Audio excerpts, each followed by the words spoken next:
One of the most iconic designs of all time is the Porsche 911, and this is the brand new model with the chassis number or model number 991.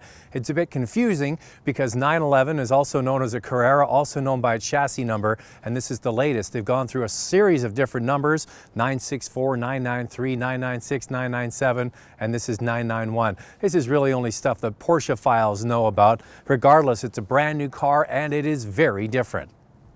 The biggest change is the length of the wheelbase, the distance between the front and the rear wheels. 100 millimeters has been added, 10 centimeters. That might not sound like a lot, but in terms of engineering and automotive design, this is a massive departure. The interesting thing is this car is only slightly longer than the previous model, but it looks a lot longer because they've stretched those wheels out. They've gone with a shorter overhang in the front, a shorter overhang in the rear, and a car that looks squat. The windshield is raked at a steeper angle. The roof is actually lower, so it has a long, low, flat kind of look. And because of that, the car doesn't have a lot of curves side to side.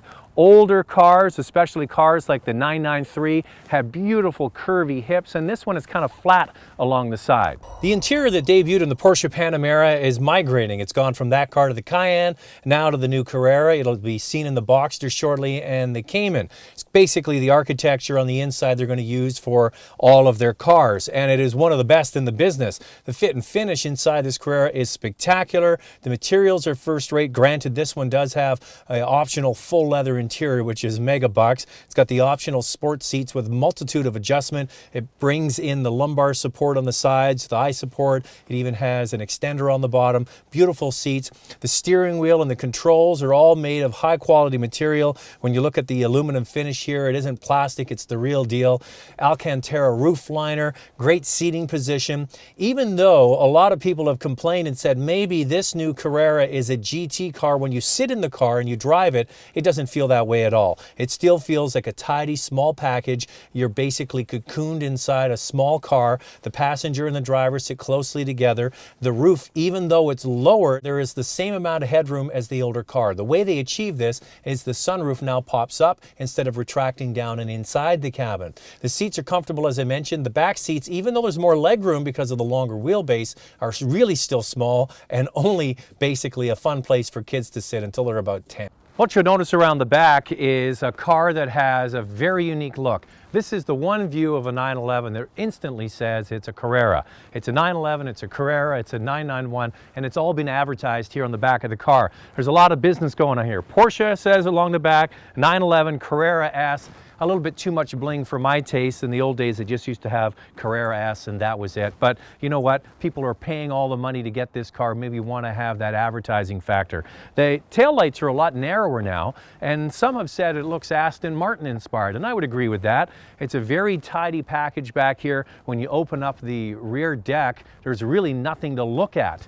And a technician told me in some instances, just to do regular maintenance, they have to take the whole back end of the car off. And I asked the question, well, aren't there quick releases to get all of this bumper off so they can access the back of the car? And he said, no, they've got to go screw by screw, take it all apart and then reassemble it, which adds up to a big bill if you need to have extra maintenance done on this car.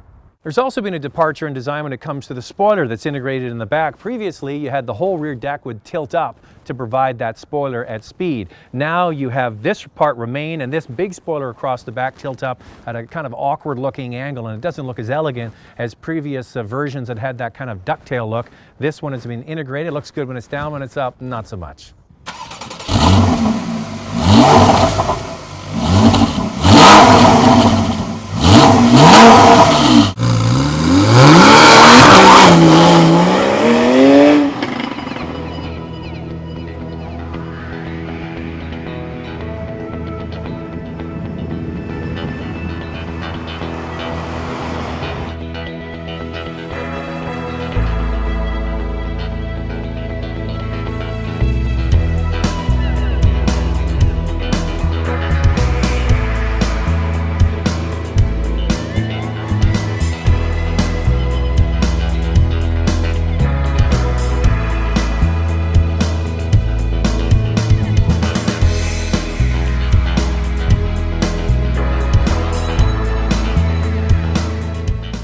This new 911 has a new base motor. It's 3.4 liters instead of 3.6 liters from a flat 6. It produces more power, 350 horsepower. When you get the S model I'm driving, you get up to 400 horsepower. That's from a 3.8 liter engine.